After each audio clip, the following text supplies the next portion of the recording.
Hello and welcome our beloved viewers to RTD's News English edition. As usual, we'll begin tonight's news with the major and top highlights. The President of the Republic, Mr. Ismail Omar Guelleh, held talks with his Ivorian counterpart, Mr. Alassane Ouattara.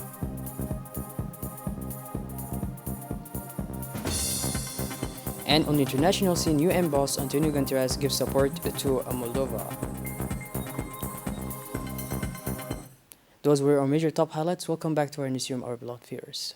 On the silence of his participation in the Summit of Head of State and Government of Member Countries of the United Nations Coalition to combat desertification and drought, which opened this morning in Abidjan, the President of the Republic, His Excellency Mr. Ismail Omar Guelleh, had a meeting in the early afternoon with his Ivorian counterpart, Mr. Alassane Ouattara. The privileged relations of friendship and cooperation between the two countries and the two brotherly and friendly people, as well as the ways and means to promote and develop them further, were first discussed during this meeting. The discussions were then extended to the nature of partnership, including economic, that the two parties can endorse together.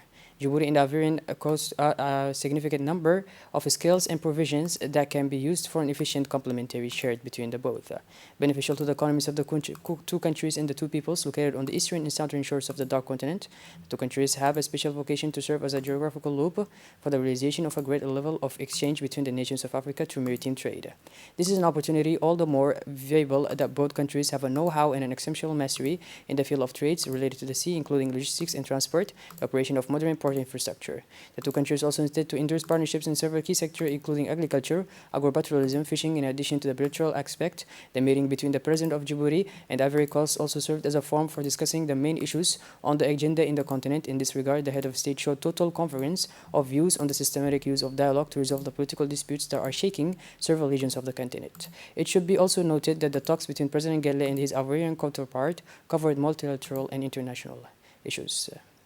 At the invitation of his Emirati counterpart, Mohammed Al Mazuri, Minister of Energy and Infrastructure, the Minister of Energy in charge of Natural Resources, Mr. Yunus Ali Ghedi, participates in the edition of the World Utilities Congress 2022, which is held in Abu Dhabi from 9 to 11 May 2022. Indeed, accompanied by his technical advisor in charge of Arab Board, Mr. Abbas Aden Atiyeh, Minister Yunus Ali Ghedi has indeed taking part in the official launch of the inaugural edition of the World Utilities Congress 2022 in Abu Dhabi, which began its work yesterday.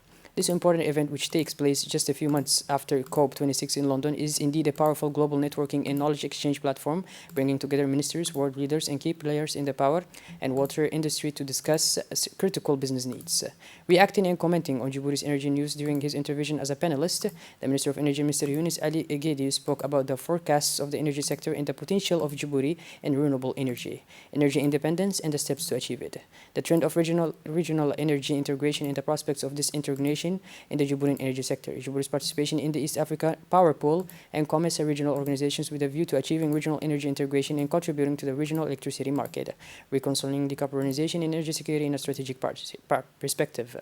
Finally, the Abu Dhabi Congress also highlighted the central role of the sector in the transition to a new era for energy and water and how to embrace the technological changes that are transforming the sector. The Ministry of Digital Economy and Innovation, in collaboration with Smart Africa, organized today a workshop on the pilot project of a proof of value to the Federate Cloud at the Sheraton Hotel. This workshop was chaired by the Director of Digital Transformation at the Ministry of Digital Economy and Innovation, Abdullah Ibrahim Umar, and the Director of Innovation and Technology Smart Africa, Mr. Didi. This workshop was attended by many personalities of the digital private sector and will end on Thursday, May 12, 2022. Djibouti is a stakeholder of the Smart Africa Alliance since its inception and subscribes to the commitments made by leading the flagship project Cloud and Data Centers. The Minister's objective is to make Djibouti a reference in terms of secure data storage thanks to the quality of our infrastructure, but also with the support of our Pan-African partners. The Director of Digital Transformation at the Ministry of Digital Economy and Innovation, Mr. Abdullah Ibrahim Umar, delivered a speech on behalf of the Ministry of Digital Economy and Innovation at the workshop. The Mayor of the City of Djibouti, Mr. Saeed Dawood Mohammed, has, for his second day, made a visit to the various departments as well as the antennas of the civil statue of Municipality of Balbala. The Mayor of Djibouti, accompanied by the President of the Municipality of Balbala, as well as all the elected officials from this municipality and the heads of neighborhoods, have, in this first tour in the premises of the municipalities, made a contact the administrators of the antennas of the municipality. During his meeting with the staff of its antennas, the Mayor of the city was able to inquire about the personal tasks of the administrative antenna of the commune and to make an inventory of the premises, but also of the staff. The Mayor then made a visit to the Civil Registry Office of the Sheikh Hospital, which is a reference center where the missions and prerogatives of this hospital were explained to him by the Civil Registry staff.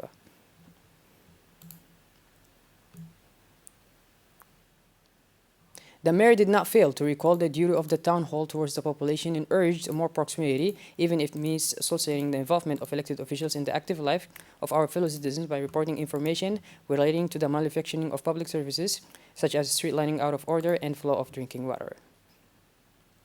On Monday, May 9, 2022, Colonel Wa'is Umar Boghore, commander of the Djiboutian Coast Guard, welcomed to the General Director of the Coast Guard a delegation led by the Commander Ahmed Hussein of the Pakistani Navy, who is currently serving as the commander of CTF 151.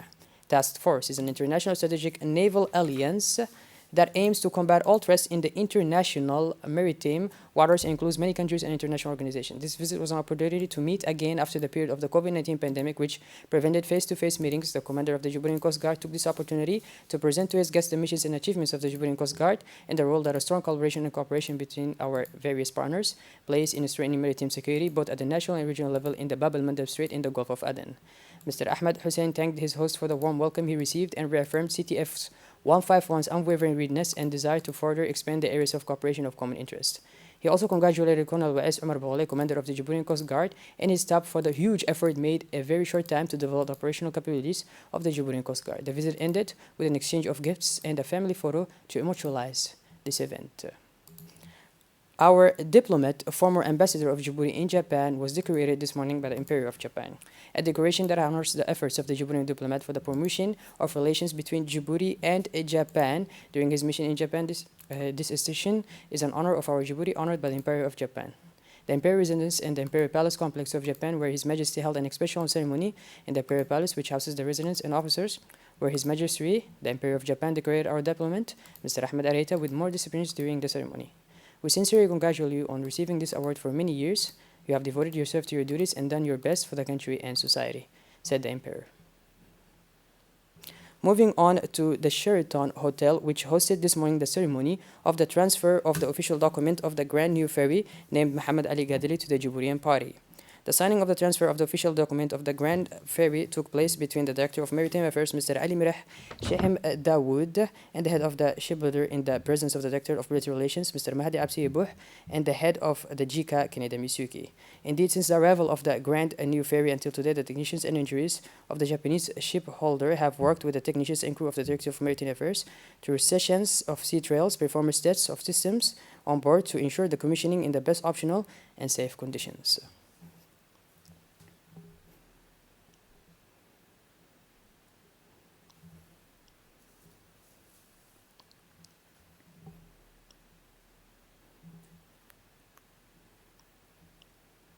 Moving on, the Director of Maritime Affairs, Mr. Ali Mirah Shehem Dawood, in his speech, emphasized that this new ferry is more adventurous than the first and can accommodate a greater number of passengers, he said. Still in the framework of awareness activities, the youth of the neighborhoods of Sheikh Musa, Makkah Mukarrama and Wadajira have begun in turn to door-to-door operation under the leadership of the Committee of the Caravan of Awareness. The objective was to mobilize massively the inhabitants of these large prospective districts to the registrations of the electoral list opened since last April 28. It was also a question of sensitizing and informing the population, and also to count the youngest have withdrawn their identity card for the first time, but which did not have yet the occasion to be registered on the registers of the voters' cards. Shifting gears towards the international scene now, the country has been hit hard by the fallout from the war between Russia and Ukraine. Since the beginning of the conflict, Moldova has opened the doors to nearly 500,000 refugees. The war is having a devastating impact on the country's economy, with supply chains broken, fuel and food prices are rising rapidly. Moldova is the forefront of preserving peace and stability in the world. With the war so close and with the divisions that currently exist, I hope that there will be a clear sense of responsibility of all actors, said the UN chief. By this, our blood viewers, we conclude this edition. Thank you for being with us and make sure to spend a lovely evening. Thank you very much and take care.